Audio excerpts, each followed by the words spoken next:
What's good, YouTube? It's your boy JrTheOota. Do me a favor, if you're new to the channel, smash that like button, sub up, follow my Twitch in the top left corner. We go live every single day. Let's get started, bro. This video is called 13-year-old discovers sister's disturbing secret. I'm pretty sure I said that already. Let's start this. Let's see what's up. In 1994, on the 27th of October, 4 days before Halloween, a little girl named Sabrina was born on the outskirts of Cleveland, Ohio. Fated with alcoholic and abusive parents, she became a child of the foster care system until Lisa Knoefel, a social worker specializing in sexual abuse, took her under her wing.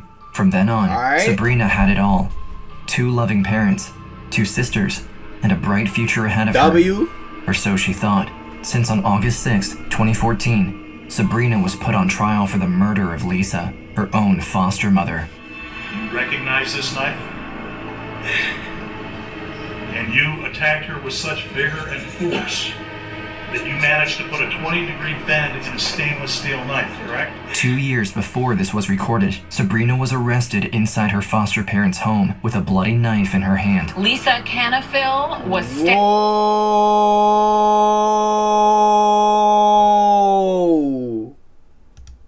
to death. Her 18-year-old foster daughter is in custody tonight. I can't see the Sabrina that I know being violent towards anyone, let alone what she did. She would never have done this by herself. At the time, the police's only other lead was Kevin Knoefel, the victim's husband and Sabrina's foster father. We're just trying to figure out what happened that night. Yeah, his wife was brutally murdered here. And you can feel free to talk. You still wear something like that? How about your relationship with Sabrina? No. Huh? No.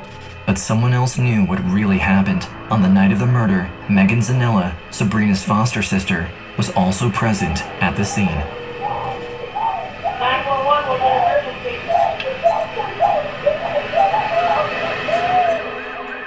My name is Megan Zanella, and I am the daughter of Lisa Knoefel. This is my first interview, and I have been waiting for this since my mom passed away. After calling 911, Megan waited 6 agonizing minutes before the police arrived. She tried to fight off Sabrina, but at only 13, she was easily overwhelmed. Eventually, she heard the sirens wailing in the distance. I rush outside. Nah, that's insane, gang. Ain't no fucking way. How the fuck do I adopt you? I adopt you. I take you out of your fucked up situation, and then you turn it on me? Oh no. Rest in peace to the mom, by the way, but that's crazy, bro. To meet them. This is why I'm scared to adopt kids. They pointed a gun at me because they thought I was Sabrina. She's waving her hands. You need to hurry, hurry, hurry. Worst case scenario was going through my head. What am I going to see? How bad is this going to be? After clearing up the confusion, the officers entered the residence. They called out to Sabrina and Lisa, but were met with only eerie silence. Eventually, after entering the first room past the stairs, the officers came face to face with Sabrina, covered in blood, knife in hand. It was a very tense couple seconds. I could see blood on the blade. I can see blood on her.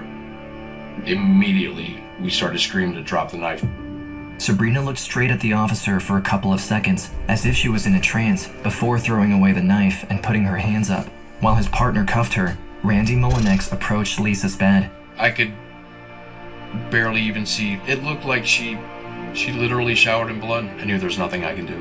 After his partner dragged Sabrina outside, the officer began clearing the room when he suddenly heard something unusual. Wow. I could hear a child crying from my left. We opened up the door to clear the closet, and that's when I found a very, very small child screaming. This was Haley Knoefel, Megan's little sister, who crawled into the closet in fear once the attack began. Later, at the station, Sabrina tried to act as if she didn't remember anything, but couldn't hold it in when the detectives brought on Haley and Megan. You're telling me Haley and Megan saw me or her mother? Correct. Oh, you had a knife. You stabbed Lisa. I don't believe this. Before we continue the story, we want... You don't believe this, bitch, you did it. What is there not to believe? Bitch, you did this. You don't believe, like, what? To thank Aura for secure through Aura and getting into the hay with our 16 months Megan's earlier. mother, Lisa Knoefel, first met Sabrina through her job as a social worker. During their conversation, Lisa felt a deep sense of empathy for the teenager. At 16 years old, Sabrina never had a stable home or foster parents and longed for some sense of normalcy. Believing she and her husband Kevin could provide Sabrina with the support she needed, Lisa made a major decision. This wasn't her first time taking in a foster kid, so I do remember when we actually went to go pick up Sabrina. She was really nice, and I thought she could be a big sister figure for me. She worked a lot in counseling, how to cope and how to manage with everything she was going through. She was going to class, getting good grades. I think Sabrina really was thriving in their home. For over a year, Sabrina mingled well with the Knoefels, especially with her sisters, Megan and Haley, even with Kevin, Megan's stepfather and Lisa's husband. But eventually, Kevin began spending more and more time alone with Sabrina, neglecting the rest of his family. Lisa tried to address this through text messages, but Kevin dismissed her concerns, insisting she was overreacting. I started to notice that something wasn't right between Sabrina and Kevin. Lisa being in the field of, working for the Job and Family Services in the sex division, I think she had a pretty good inkling on what was going on. Sabrina had never experienced a stable family, a loving household, the sense of security, the sense of belonging. Kevin seemed to know how to prey on Sabrina's vulnerabilities. Kevin. Whoa. Now, what the fuck do we have here, bro? Don't tell me the foster dad is fucking on the foster daughter, gang. Don't tell me. Or these fuck niggas playing this shit together. Either or, bro. Something's going on right now. Prey on Sabrina's vulnerabilities. Kevin Knoefel is a sexual predator. He was no better than the people that sexually abused the kids that Lisa was trying to help. With no way to He's a sexual predator? Whoa. prove her suspicions, Lisa began talking about divorcing Kevin and putting Sabrina back into foster care. But her husband insisted they wait for Sabrina to finish high school before letting her go. In the meantime, Lisa became more strict towards her foster daughter, ensuring she stayed home to prevent Kevin from approaching her, but her safeguarding quickly escalated. For unknown reasons, Lisa isolated Sabrina from her sisters too, creating a very tense environment inside the house. There were some tensions between Lisa and Sabrina, and then Sabrina and the minor child too, Megan. It was all downhill from there. Oh no. I'm not gonna lie. What this sounds like to me is like, I don't know. Shit was going downhill, bro. Shit was going downhill. Shorty thought her foster daughter was fucking on her husband. Now she want to get a divorce with her husband, and she want to send her foster daughter back to her family. So the animosity was definitely building up, bro. And I never knew that it could lead to this. As he was leaving for work, she gave him a hug and she whispered something to him. And I just didn't think that was right. From the corner of her eye, Megan noticed that Sabrina received an unusually high number of text messages over dinner and the rest of the evening. Even past bedtime, she could still hear her foster sister's phone buzzing from the next room. Suddenly, at 1 a.m., the sound stopped before a high-pitched shout pierced the silence. I was hearing screaming, and I was like, what the hell is going on downstairs? So I walked down there, and Bree's stabbing my mother to death. I said, get off of her. I was actually on her at one point, and she shoved me. So I immediately go into the office area and call 911. At only 13, she was trying to explain the situation to the operator while fighting off Sabrina in an attempt to defend her mother. 911 was an emergency. What's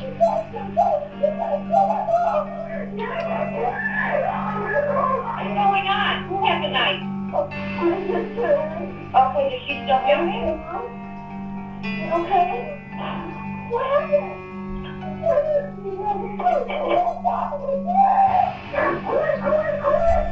And this keeps going on for over 6 minutes. Megan's worst nightmare coming true. I have trouble sleeping every night. I have flashbacks all the time, and that will never stop. Wow, bro. Wow, bro. Yeah, bro. I'm not gonna lie. I don't want to imagine that shit, Melly. I do not at all want to imagine that shit, gang. And it's by your foster sister that you thought you had a relationship with.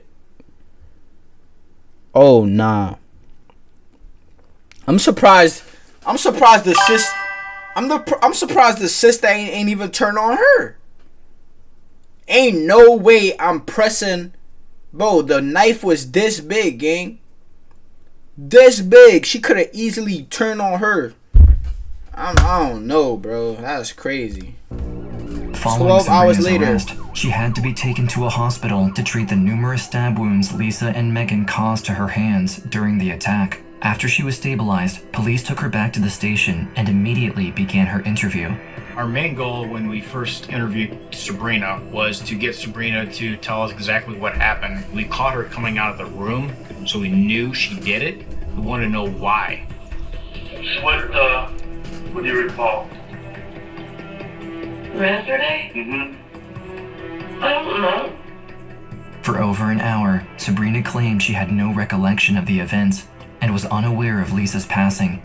Her story was that she took too many ibuprofen, blacked out, and woke up in the hospital. But Parmenter, a veteran detective, knew the teenager was hiding something. First thing she does is she has an itch on her forehead for no apparent reason. When people touch their face or, start scratching or start tapping their toes, it's a good indication to us that the person's probably lying. They're nervous. The detective couldn't gather anything. That's what I'm saying, bro. Her stepdad they was both in on this shit. Had to be. From her, except that she was deceptive. Several people at the station proclaimed he shouldn't open an investigation since they caught Sabrina red-handed, but Parmenter couldn't shake off the fact that it was unusual for a suspect to deny everything whilst being caught in the act. So he asked Kevin to come to the station for an interview. To his surprise, Kevin requested that his attorney be present, and Michael Connick, said attorney, refused on his behalf. To convince them to show up, Parmenter gave them a false pretense. They would only talk about Lisa's work. Nah, bro. Yeah, something fishy going on. Something fishy going on, gang. Something fishy's going on, gang. The stepdad wanted to be there with his attorney. His attorney told him no. Then the only way they get him to come is when they lie to this nigga. He knows something, bro. And Michael Connick, said attorney, refused on his behalf. The fuck? To convince them to show up. Nigga, this is your wife. Gave them a false pretense. They would only talk about Lisa's work. How you doing, Rob Parmenter? Rob Mike Connick. Nice to meet you. You doing, Kevin? You told me you wanted to talk about his wife's work. Correct. Subject matter. Yeah. So, Kevin, do you know anything that was happening at the house the night before you left for work that night? Well, hang on a second. We just talking about his wife's work. What's going on? You see? Niggas getting all defensive already. First question. House night before, it's not his wife's work.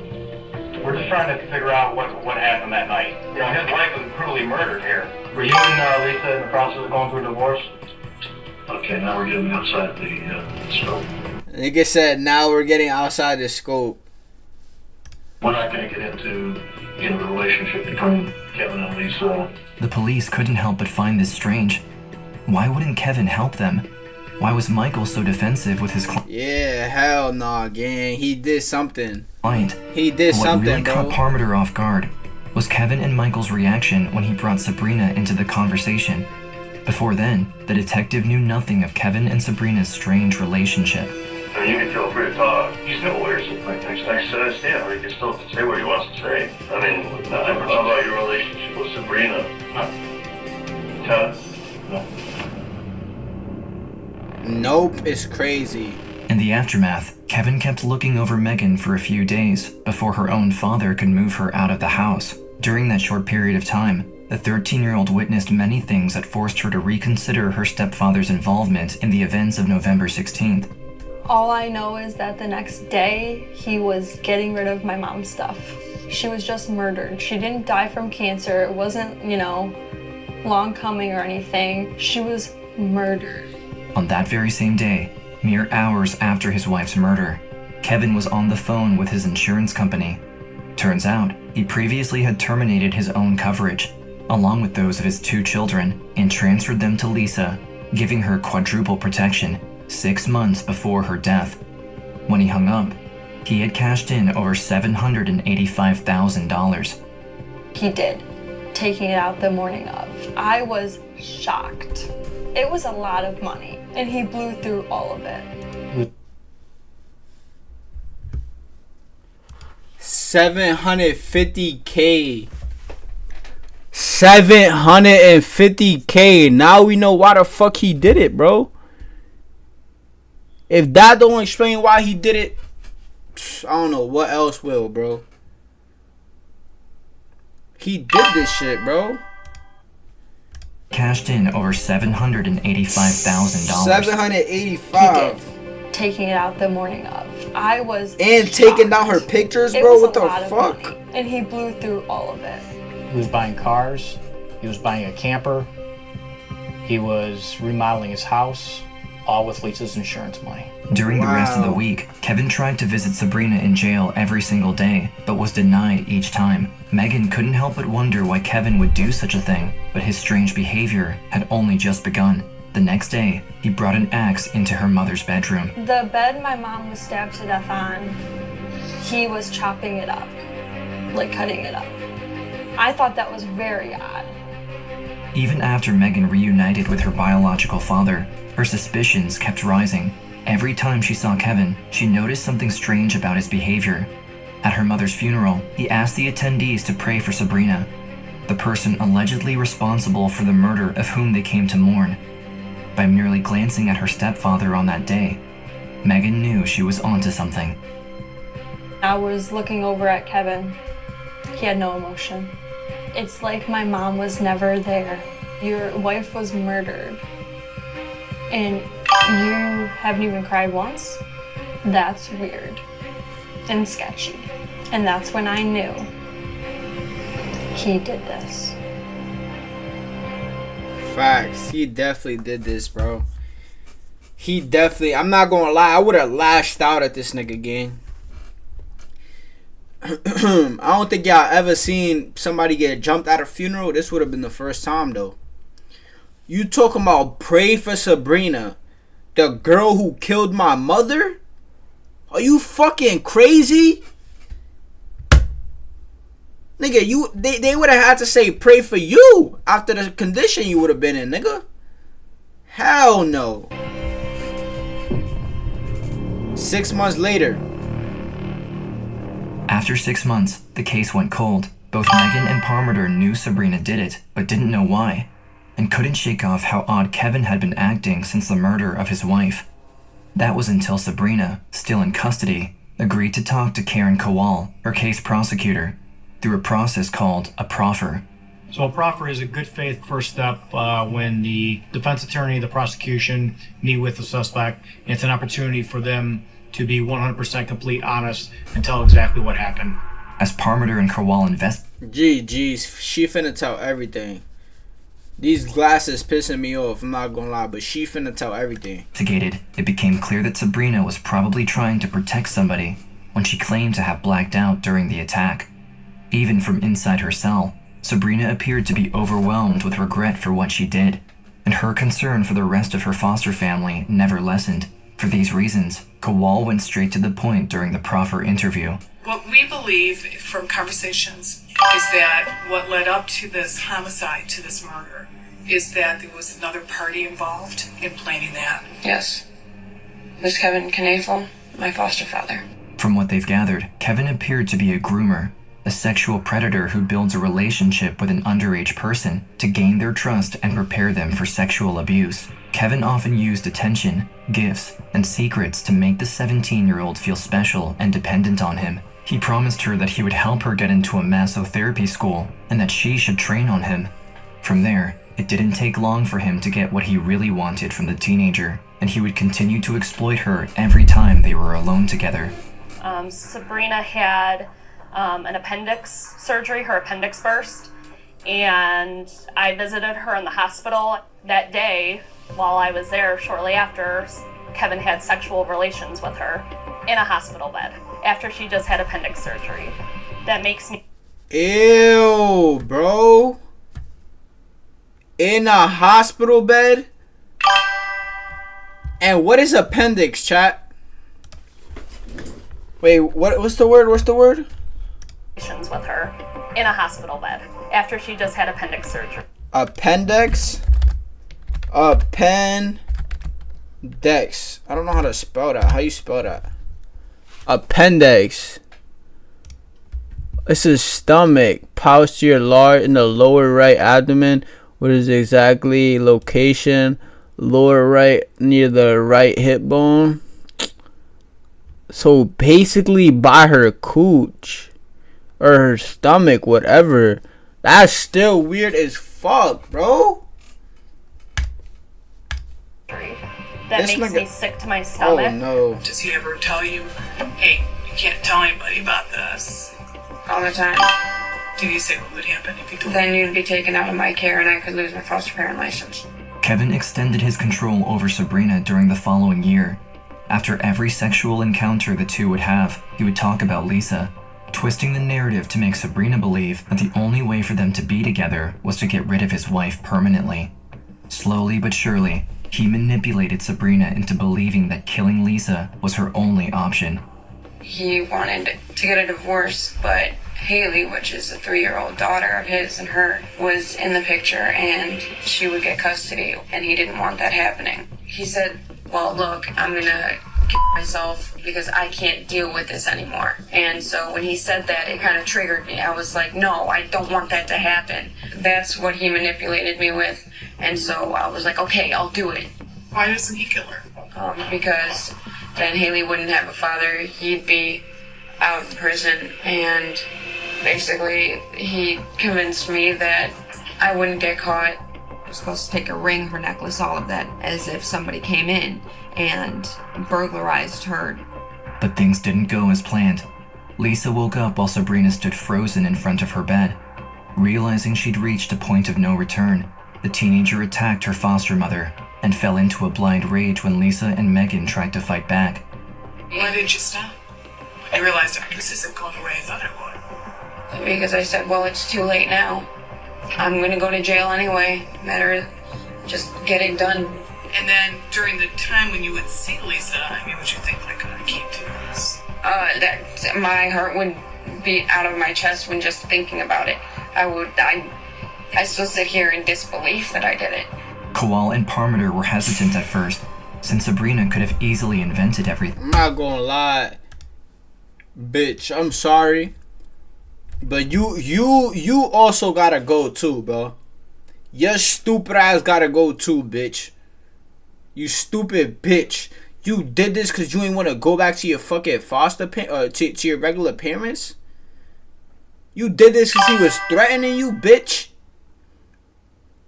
You stupid bitch. Like, you did this all for some dick. Literally all for some dick. This nigga was telling you fairy tales, nigga. You thought you was gonna kill somebody and then just marry the girl you just killed ex-husband?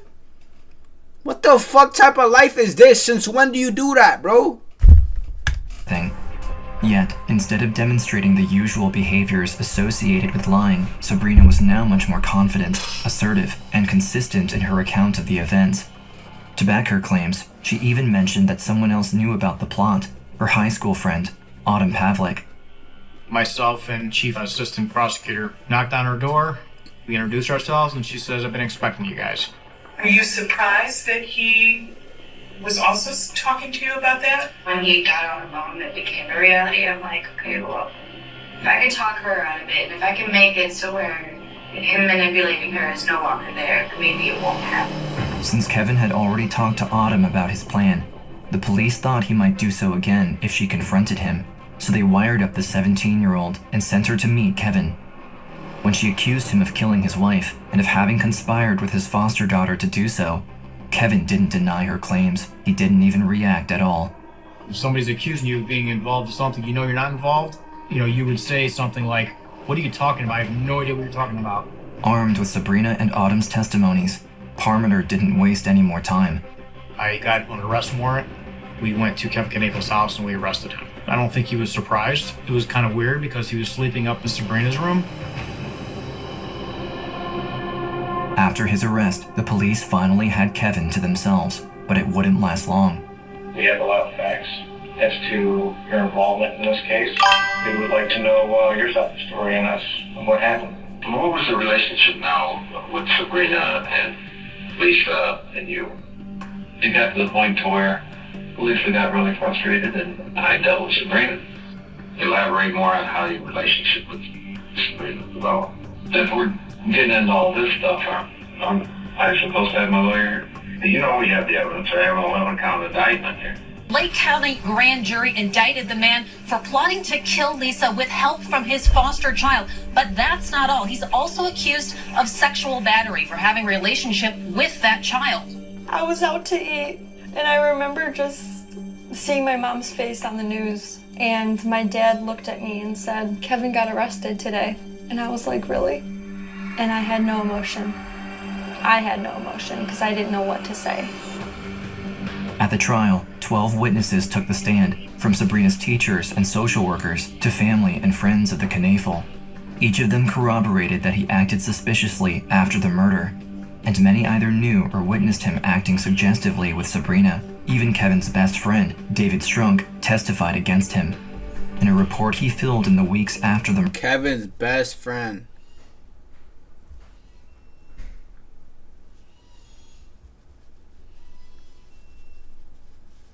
Nigga's best friend told him. Nigga thought all these people was gonna stay on his side, bro. I don't know what he was thinking. I don't know what he thought all these people was just gonna stay by his side and not tell anything. Murder. He explained that Kevin insisted on showing him some of Sabrina's suggestive modeling pictures and that he kept talking about visiting her in jail, just like Megan noticed.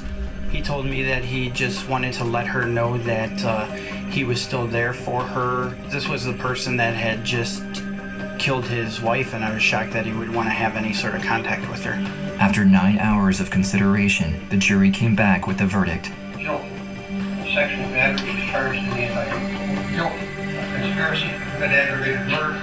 Guilty of felony W. murder is charged in the indictment. In an interview with Karen Kowal, the case Now look at this stupid ass. Now look at this stupid ass nigga. This stupid ass nigga that was telling him, "Oh, don't say anything. You can't ask him that." Help him now, dickhead. Help him now, dickhead. Prosecutor, journalist Josh Mankiewicz remarked that even though they had won their case, a judgment like this bore little satisfaction. This is really just betrayal on top of betrayal on top of betrayal, isn't it? I mean, you got Kevin betraying Lisa, Sabrina betraying Lisa, then you have Kevin betraying Sabrina, and ultimately Sabrina betraying Kevin. Yeah, it's a perfect circle. But the journalist is forgetting someone in this allegory, because no one has been betrayed more than Megan. Forced not only to witness the attack, Megan tried to save her mom to no avail, and now she has to carry that trauma with her for the rest of her life. If I had to pick one emotion, I would say angry. I'm very angry. To take away someone who was helping a lot of people in their life and doing what they could for their family. And helping your stupid ass, bro. Helping your dumb ass, bro. Sabrina, you're a fucking idiot. You're an idiot, bro. You're an idiot. You're an idiot. You're an idiot. I don't give a fuck. I don't give a fuck how much he manipulated you, how much he did this, he did that, bro. You did this all for some dick. You thought you was finna leave. You thought you was finna live a happy life. Like, fuck. You tried Because I know they deserve justice. And the only justice they can get is me behind This is Sabrina? bars. What the fuck? What happened to her tooth? Because I know they deserve justice. Yeah, she's definitely on drugs, gang. She's definitely on drugs, gang. She's definitely on drugs. And the only justice they can get is me behind bars. Sabrina pled guilty to all charges and, like Kevin, was condemned to life behind bars without parole until 2042. In 2017, Haley and Megan filed civil suits against them and were awarded over $6 million in damages. From her jail cell at Dayton Correctional, Sabrina was interviewed twice since her incarceration, once by Dateline in 2015 and again by HLN in 2020. In both cases, she pleaded for forgiveness from her former foster sisters. I realized that there's more than one victim in this story. If I had a chance, I would tell them that I was selfish and that I'm sorry and that I never meant to hurt them. And I know, how can I say that when I killed their mother? I was in a place that I wasn't thinking about anybody but myself, and that was wrong, and it doesn't make it right. I know no matter what I say, I can't bring her back, and I can't undo what's already been done and what they've sown. If it means anything, I truly do apologize. Sorry will never be enough for the act that you did. The pain I go through every day, knowing that my mom is not there to see me get married and have kids. Damn. You took that away from me. Since Sabrina and Kevin's condemnation, Megan has grown up to become a strong and independent woman. She may never forgive her former sister, but instead, she turned her adversity into purpose by studying criminal law in college, hoping to someday bring justice and reparation to other survivors of violent crimes.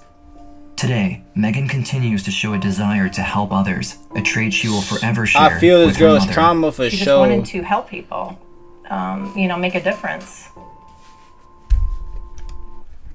And this is what making a difference do, chat. This is what trying to make a difference in this cruel ass world does, gang. She lost her life behind this shit. That's crazy, bro. But YouTube, if you like this video, first of all, rest in peace to her, bro. Prayers to her family. Rest in peace to this beautiful soul right here. But if you like this video, man, do me a favor, smash that like button, sub up, follow my Twitch. We go live every single day. Thank you guys so much for watching.